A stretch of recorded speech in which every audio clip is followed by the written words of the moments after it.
All right, everyone. The other day, Joe Biden decided to come out and say, well, we're going to loosen up some of the strategic energy reserves the U.S. has. We're going to have 50 billion barrels, 50 million, I think, barrels of oil filtering out to reduce the fuel prices. Now, of course, they're doing this right before the holidays.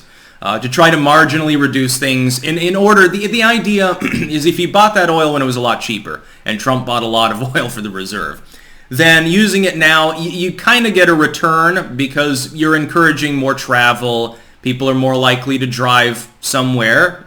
Ergo, there will be more money moving around. More fuel is bought. You keep the money moving. Travel, lodgement and so forth. They're meeting with family. Their car breaks down. An auto mechanic just made money, and the government gets to tax that. The idea is that you're kind of making a return, or at least you're making it look like the economy is not as weak as it is, which Biden really needs. This is a de facto admission that his energy policy has been a failure. But the other day, when the energy secretary was being questioned, couldn't even answer how many barrels of oil a day the United States goes through. Ergo, the energy secretary has no goddamn clue about her job. Joe Biden doesn't have a clue what he's doing. The first thing he did almost when he got into office, in the first 24 hours, I'm sure he had made this decision. He decides to unilaterally nix Keystone XL despite the fact that preparations were already well underway to build it. This is a problem. We've got a person who attacked the U.S. energy industry and then also, by the way, unconstitutionally tried to undo granted permits for drilling and exploration on federal land. You remember that? That was also, I think, wasn't that back in February or March or something like that? And then the court struck it down and said, no, if they've already been granted this drilling permit, you can't just randomly say that they can't do it. They've already put the rig half up. You're fucking them in the ass, so you've got to let them go ahead. If he had been allowed to do that, the energy prices would be even higher right now, probably, because these companies would be having other economic problems, and that would be passed on to the consumer.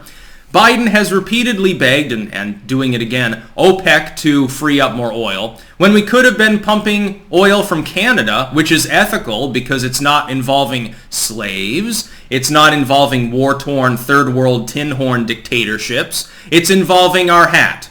We should have been getting the oil, the shale oil from Canada. We could have easily alleviated this problem. Paying a couple pennies more per unit per barrel wouldn't have fucking mattered with the prices skyrocketing anyway. Nobody would even notice. Biden has caused this problem. Since the day that he took his asterisk office, Joe Biden has fucked up literally everything that he has done.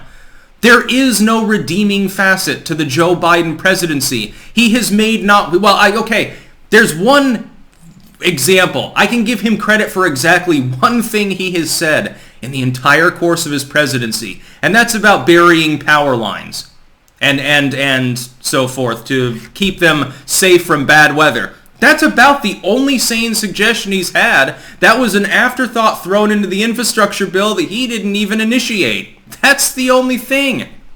Can you name an accomplishment of Joe Biden's administration a year in? No, because there are none. Literally nothing.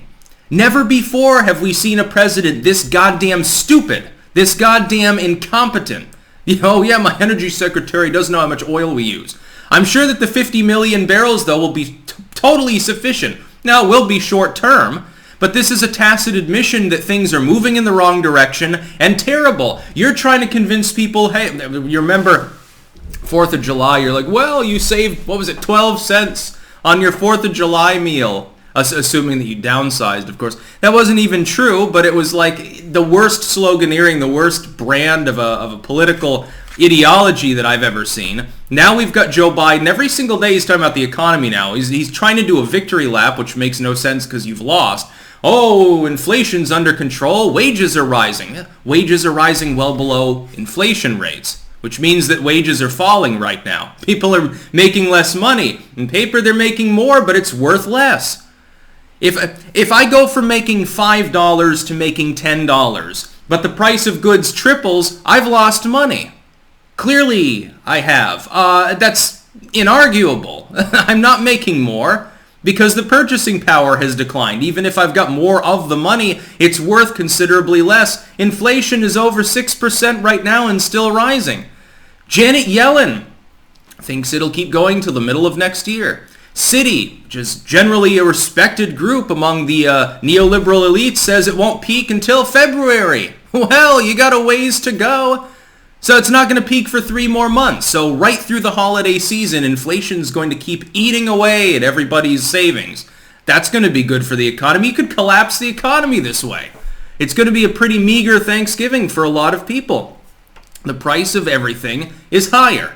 Biden's opening the strategic oil reserves out of necessity. He's panicking right now. He wouldn't be doing this if he genuinely thought, well, inflation is probably close to peak. It's going to begin receding. Oil prices will fall and everything will be fine. It would be if we were making more of our own oil. If you weren't an enemy of the energy industry trying to promote this Green New Deal bullshit that's not going to help anyone. Yeah, in 10 years, we'll be able to put up enough solar panels to power 10 million homes.